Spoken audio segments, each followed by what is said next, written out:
एक समय की बात है। एक गांव में मोहन नाम का एक नौजवान रहता था। मोहन का शरीर गठीला और बहुत सुंदर था। मोहन रोज सुबह शहर में काम करने जाता और फिर शाम को अपने गांव लौट आता। गांव और शहर के बीच में एक जंगल पड़ता था। उस जंगल में एक चुड़ैल रहती थी। वो रोज मोहन को जंगल से आते जाते देखती थी। फिर कुछ समय बाद मोहन की शादी राधा नाम की एक बहुत ही सुंदर लड़की से हो जाती है। एक दिन मोहन अपनी पत्नी राधा से कहता है, राधा, मैंने तुमसे कितनी बार कहा है कि तुम मेरे लिए सुबह सुबह खाना बना दिया करो। मैं रोज काम पर देरी से पहुंचता हूँ। मैं क्या करूँ जी, सारा दिन घर के काम करके मैं तो थक जाती हूँ, इसलिए मुझसे सुबह जल्दी नहीं उठा जाता। सुनो जी, मैं तो कहती हूँ क्यों ना हम अपने घर में एक नौकर रख लें। अरे भाग्यवान, अभी हमारी इतनी आमदनी नहीं है कि हम कोई नौकर रख सके। कल से मैं सुबह खाना खुद बना लिया करूँगा। खुश? इतना कहकर मोहन घर से चला जाता है। फिर अगले दिन से मोहन रोज सुबह जल्दी उठकर अपने लिए खाना बनाने लगता है। जब खाना बना ही रहा हूँ तो घर के सभी लोगों के लिए बना लेता हूँ। फिर मोहन रोज सुबह सबके लिए खाना बनाता और शहर में काम करने चला जाता। दूसरी तरफ राधा घर में सारा दिन आराम करती और घर के बाकी काम अपनी सास से करवाती।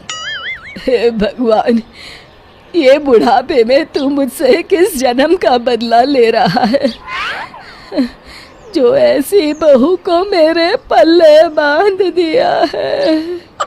फिर कुछ दिनों बाद राधा मोहन से नई साड़ी और गहनों की जिद करती है।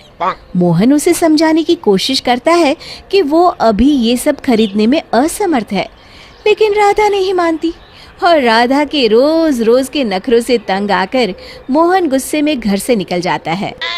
कब वो जंगल में पहुंच जाता है उसे भी पता नहीं चलता। तभी एक चुड़ैल की नजर मोहन पर पड़ती है। अरे, मैं तो घर से बहुत दूर आ गया हूँ। ओहो, रात भी बहुत हो गई। घर में सब परेशान हो रहे होंगे। फिर मोहन वापस अपने घर की ओर चल पड़ता है। चुड़ैल भी मोहन का पीछा करते करते उसके घर तक पहुंच जाती है। फिर मोहन अपने घर पहुंचकर दरवाजा खटखटाता है। तभी उसकी राधा दरवाजा खोलती है। उसके चेहरे की मुस्कान देख मोहन को थोड़ी हैरानी होती है। फिर राधा कहती है, मुझे माफ कर दीजिए जी, मुझसे गलती हो गई। मैं भूल गई थी कि औरत का असली गहना उसका पति होता है। आगे से मैं आपको कभी नाराज नहीं करूंगी। राधा को अपनी गलती का एहसास हो गया है। ये देखकर मोहन उसे माफ कर देता है। फिर अगले दिन से राधा रोज सवेरे उठकर मोहन के लिए खाना पकाती, घर के सारे काम करती, साथ ही साथ अपनी सास ससुर की खूब सेवा करती। अपनी पत्नी में आए इस परिवर्तन को देख मोहन की खुशी का ठिकाना नहीं रहता। एक दिन राधा की सास राधा से कहती है, बहू, आज मैंने घर में हवन रखा है। बाबा जी किसी भी वक्त आते होंगे तो सब तैयारी करके रख दे। जी माँ जी। फिर थोड़ी देर बाद बाबा जी अपने चेले के साथ उनके घर पर आते हैं। अलख निरंजन, आइए आइए बाबा जी, मैं आपका ही इंतजार कर रही थी। फिर बाबा जी हवन की तैयारी शुरू करते हैं और मोहन और राधा को हवन में बैठने के लिए कहते हैं। मोहन तो वहां आकर बैठ जाता है, लेकिन राधा वहां आने से मना कर देती है।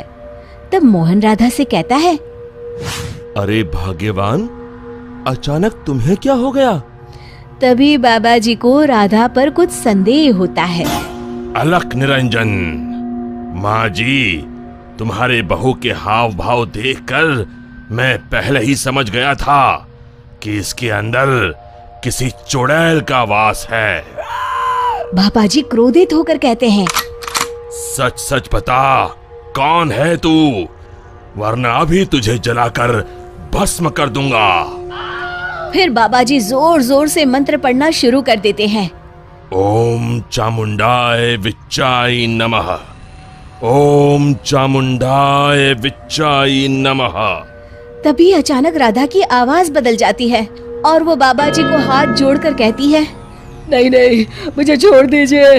मैं एक चुड़ैल हूँ। मैं रोज मोहन को जंगल से गुजरते हुए देखती थी। मैं मोहन की सुंदरता पर मोहित हो गई थी। फिर मैंने देखा कि राधा मोहन और अपने सास ससुर को दिन रात परेशान करती है, और एक दिन मौका पाकर मैंने राधा के शरीर में प्रवेश कर लिया। मुझे कुछ मत करना, मैं अभी ये घर छोड़कर चली जाती हूँ। फिर हवा का एक तेज झोंका उस घर से बाहर चला जाता है और राधा बेहोश होकर नीचे गिर जाती है। कुछ समय बाद राधा को होश आता है। सारी असलियत जानने के बाद राधा को अपनी गलती का एहसास हो जाता है। आप लोग मुझे माफ कर दीजिए। मैं आज के बाद आप लोगों को कभी शिकायत का मौका नहीं दूंगी। शिक्षा, हमें हमेशा अपने परिवार वालों के साथ अच्छा बर्ताव करना चाहिए और अपना हर फर्ज निभाना चाहिए। दोस्तों, हमें उम्मीद है कि आपको हमारी ये कहानी पसंद आई होगी। कृपया हमारे चैनल को सब्सक्राइब करें और सभी अपडेट्स के लिए बेल आइकन जरूर दबाएं। और हाँ, वीडियो लाइक और शेयर करना मत भूलिएगा। Bye bye.